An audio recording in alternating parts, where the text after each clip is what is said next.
In today's video, I'm going to teach you how to build a CRM in Airtable. If you don't have Airtable yet, there's a link to the website at the very top of the description so you can follow along. We'll build a simple, flexible CRM you can expand over time without writing any code. Start by opening Airtable and creating a new base. Choose, add a base, then start from scratch.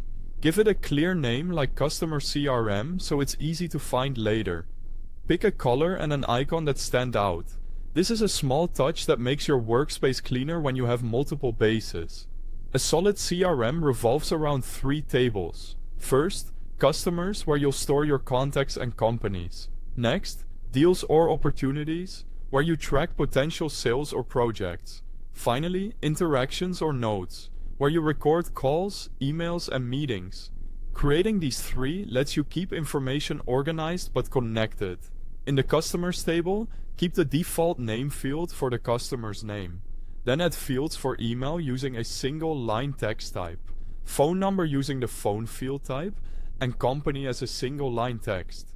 Add a status field as a single select with options like lead, contacted, and customer. Finish with a notes field using long text so you have space for context, pain points, or next steps. You can always adjust the status options later to match your process. Move to the deals table. Add a deal name as single line text. Create a customer field that links to the customers table. This is key for keeping everything connected.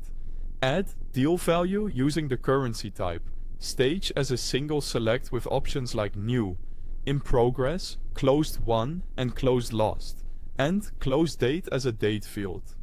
In the interactions or notes table, add an interaction name, a linked customer field pointing back to customers, a date field, type single select with options like call, email, meeting, and other, and a long text notes field.